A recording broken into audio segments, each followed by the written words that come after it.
Bismillahirrahmanirrahim. Assalamualaikum warahmatullahi wabarakatuh.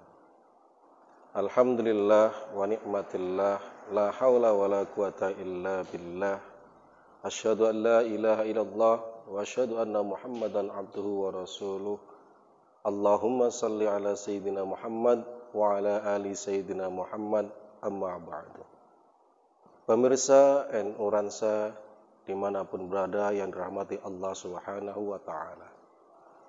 Alhamdulillah, puji syukur kepada Allah Subhanahu wa ta'ala. Pada tahun ini, di bulan Ramadan ini, kita masih diberikan umur panjang, dapat menikmati kemuliaan Ramadan dan menjalankan ibadah puasa di dalamnya. Salawat dan salam senantiasa kita aturkan kepada insan mulia, matahari pengusir kegelapan, Rasulullah Muhammad sallallahu alaihi wasallam. Semoga kita diakui menjadi umatnya kelak. Amin ya rabbal alamin.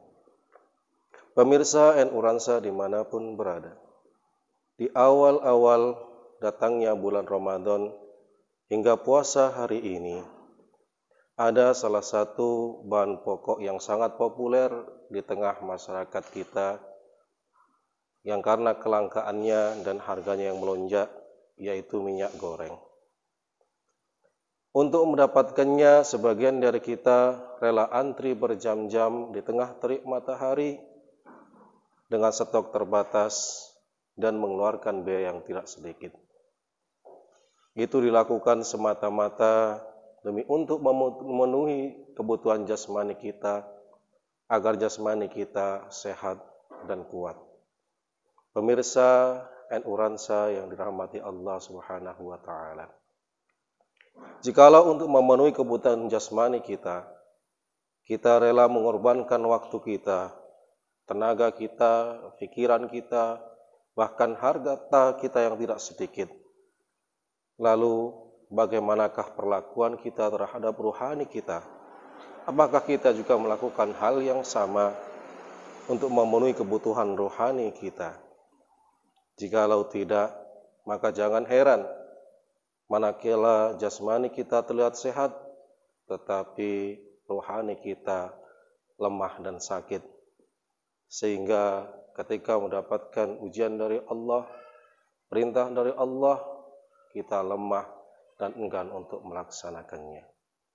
Pemirsa NU Ransa dimanapun berada, di dalam ruh ada akal dan hati. Seperti halnya jasmani yang membutuhkan makanan, ruh yang di dalamnya ada akal dan hati juga membutuhkan makanan, membutuhkan gizi, membutuhkan vitamin.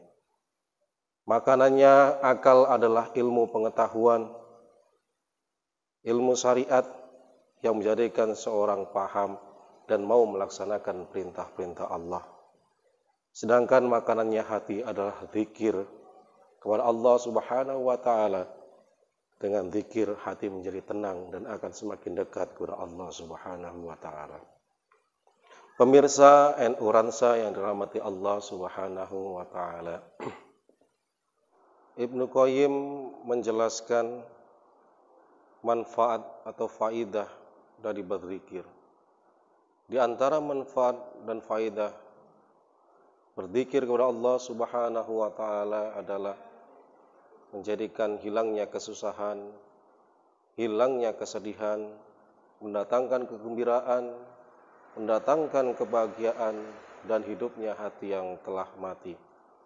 Beliau juga berkata, bahwasanya zikir di dalam hati seperti air bagi ikan.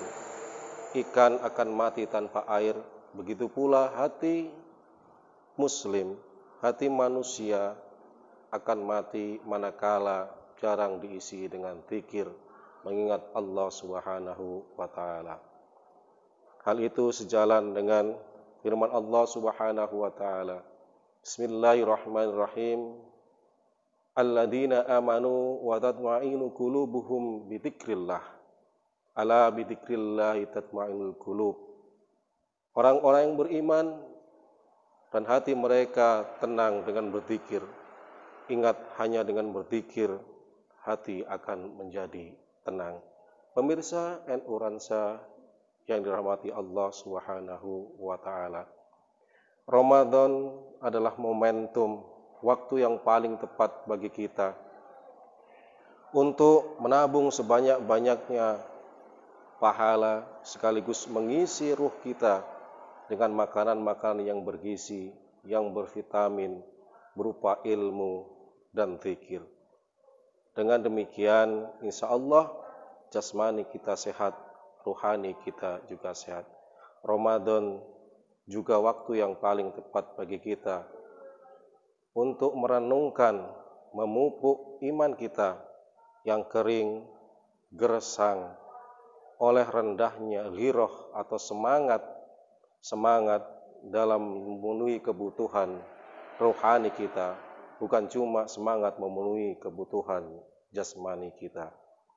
Akhirnya, melalui channel NU Ransa, saya menyampaikan kepada kaum muslimin dimanapun berada, kita jadikan Ramadan ini sebagai pengingat bagi kita untuk senantiasa semangat dalam mencari rizki untuk kebutuhan jasmani kita, guna memenuhi kebutuhan kehidupan di dunia kita.